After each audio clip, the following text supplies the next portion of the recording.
You're in charge of a bunch of kids, and you're not quite sure how to keep them from walking all over you. What do we do? Well, stick around because I have 4 big steps on what you can do to be successful in your room.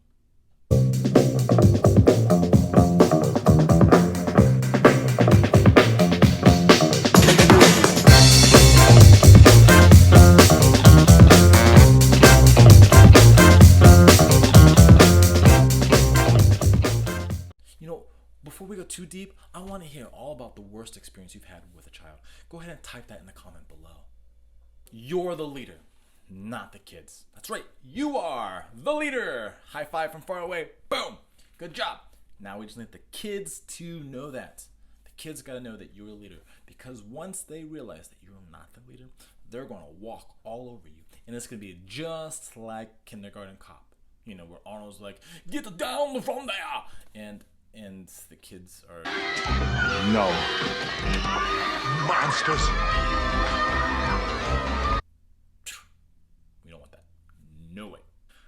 I remember when I was in training for athletic director position with an organization called Soccer Shop. And one of the sessions was a real life training with kids. And I remember they brought out my group, and the teachers kind of laughed and smirked, and they're like, we brought you the special group today. And I was like, the special group? What do you mean by that? And sure enough, as soon as they were released to me, as soon as we said, let's begin our training, the kids were like, whoosh, gone over the fence on top of the monkey bars. It took all 5 coaches to find each kid and bring them back and try to find some sense of order. And here was the reality that we learned, that I was not their leader, that I had not established that for this moment, for right now, in this classroom, and in this environment, and in this field, and in this area. And what does the Bible have to say about this? In Matthew chapter 6, we learn that there are 2 leaders and 1 follower, right? What do we do with that? We can't have 2 masters. Can we have 2 masters? Say no way. No, we can't have 2 masters. So let's walk through 4 things for you to remember as you lead a group for the first time. Because you could be the teacher. You're now in charge. You could be the fill-in sub, or you could be a sub-leader. Either way, you're now in an environment where you're in charge, you're a leader, and we don't want these kids to run me over. So, 4 things. Number one is understand the child's brain. That's right, understand it. Now, their brain looks like this. Our brain, the adult, is much more like this, bigger, right?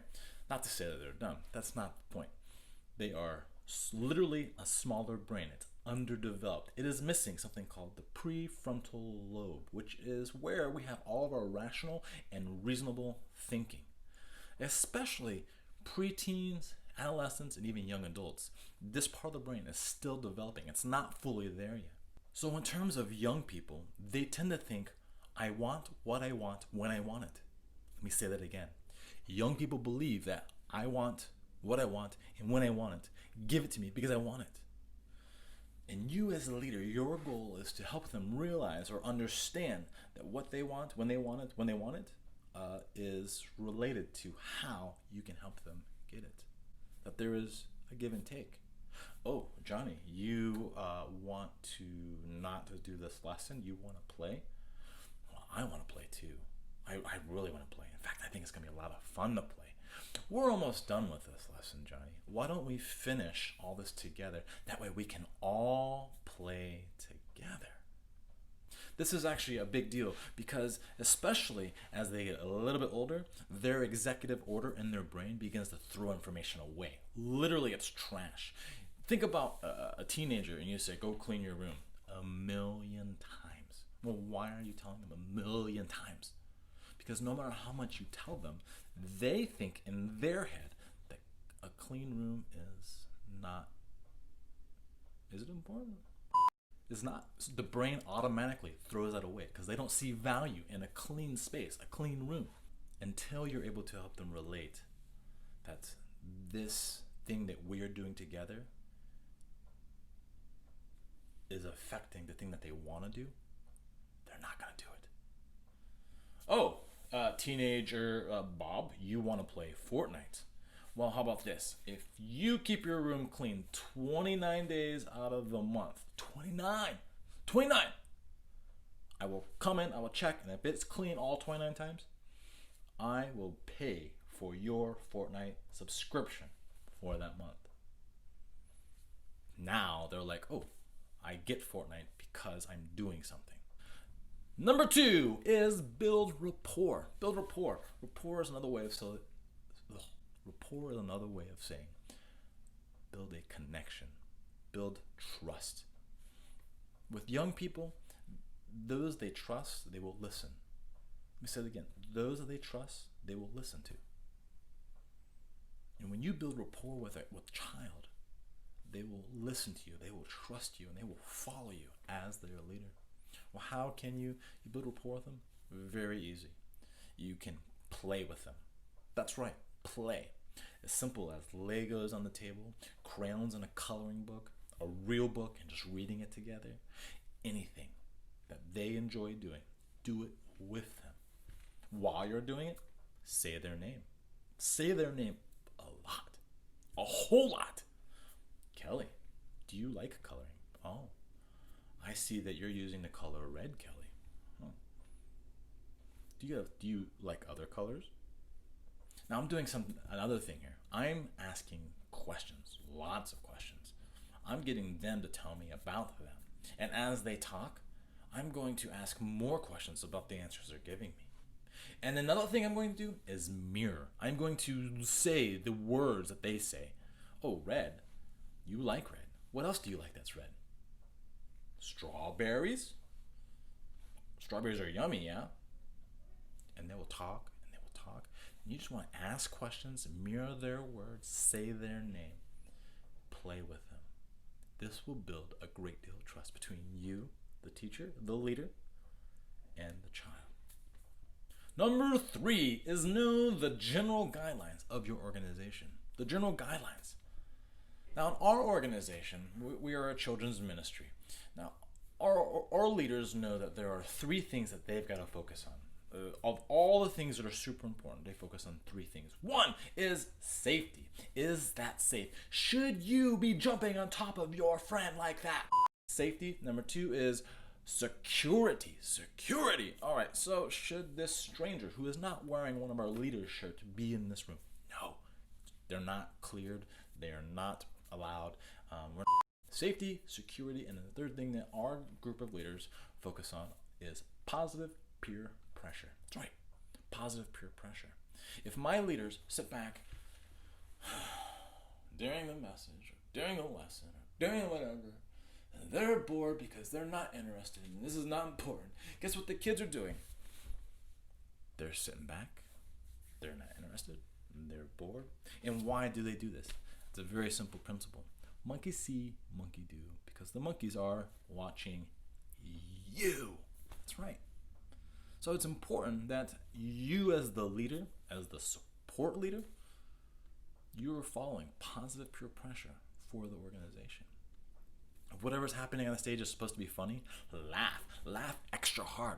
If there's supposed to be a feedback, give them feedback extra hard, extra loud. And you're going to encourage the kids to give feedback and to be engaged, because monkey see, monkey do. These kids are watching you. Another thing that we cover in our team as an organization are the things to know. This is something that we share with the young kids going up to the next age group, to another age group, to the next age group. All age group have these written rules that we call out so that they know that these are the things that they are allowed to do or not allowed to do. We just cover 3. That's we know when to walk, we know when to talk, and we know when to power on our device. And we kind of walk through this every class, every opportunity, so that we're all on the same page. This is super important, and we will explain this more in the 4th step. Another thing you can do to cover the organization is something called voluntary agreement. Voluntary agreement. Can you say that with me? 1, 2, 3. Voluntary agreement. That means there is a written or unwritten rule somewhere, and you voluntarily agree to honor that rule, even if you don't actually believe in it. You do not teach against it, and you don't act against it, you voluntarily agree to honor the rule. Because at the end of the day, when the kids see me doing something that's against the rules, it is monkey see, monkey do, because these monkeys are watching. Very good. All right, let's talk about problems with our kids. These problem kids. Are they problem kids? We have problems and we need to get under control. Here is how I do it. The first is the reminder. The reminder. Now, if you remember, we talked about the things to know. Know when to walk. So, hey, Joey, let me do a reminder. Now is not the time to walk, especially during the lesson. Can we go back to our seat? The next thing you can do is the redirect. Now, if you noticed, I did not say no walking. Why? Why do we not say no walking? Because they are very innovative. They're very curious. They're very wondering, and they're going to test that. They're going to, well, why can't I walk? And they're going to do it anyways. Instead, we'd redirect. Joey, can you show all of our friends how to sit for a full 7 minutes? Or how to sit on your hands, or how to sit with your hands on your head, or how to sit with your lips like this. Number 3 is the removal. That's right, the removal. We need to remove the distraction or remove a privilege that might be coming later on. Something is distracting the child. We need to take it away, hide it. Goodbye, right? Or if they keep going and we start talking about the removal of something that is to come. Like, okay, so if we're not able to remember the things to know, we're going to have to not have free time later on, or not have candy later on, or not have that thing later on that they actually look forward to. We're going to have to remove it. Number 4 is the reminder, the reminding them again, the reminder. Now, because of this thing called executive order, the information is going goodbye, adios. It's not there, right? So it's gone. So we have to remind them of what the rules are. We have to remind them what the things to know are. Joey, do you remember things to know? I know I just told you literally 2 minutes ago, but remember, now is not the time to walk. Can we go back to our seats, please? Number 5 is the repercussion. This is where we actually say, you know what, buddy? You have chosen to ignore me. I know that you remember now. I know that we've talked about this, and now you're choosing to be deviant. And so we call out the repercussion. Joey, if you keep doing this, we're going to have to call mommy. We're going to have to go get mommy. We're going to have to do something about this. Do you remember that now is not the time to walk? Number 6 is the response. The response. Now, the response is not a reaction. It is a response. Reaction is I get hit and I react to the pain. Response is I get hit and I pause, I think, and then I respond with thought. Rationale. Because my brain is not this. My brain is this. I have a prefrontal lobe. So I'm responding with rational thought. And now that we have walked, we have reminded, we have removed, we have reminded, we have, oh goodness, we have called out the repercussions. Joey, we're going to have to respond by going to mama. I already told you that was going to happen, right? Well, let's go. We have to follow through now. And lastly, number 7 is the reflection. Once it's all done and everything is calmed down, we find their mom, or we find that child, and we reflect with them. We help them to think through what has happened. Help them to think through why they did it. Help them to think through how it has affected the entire class. I have one student who was acting up. It's normal. And when we were done, I presented to him and said, hey, did you know that when you do this, the other kids are watching you and they don't like the distraction? In fact, it keeps them from learning about God. And I watched his face like, what? Because this kid, although he was wanting what he wanted when he wanted it, he also wants other people to hear about Jesus. And he realized that he was distracting them from receiving Jesus. And so to this day, he's actually one of my biggest helpers during the class, and he helps me to point others to our class objective.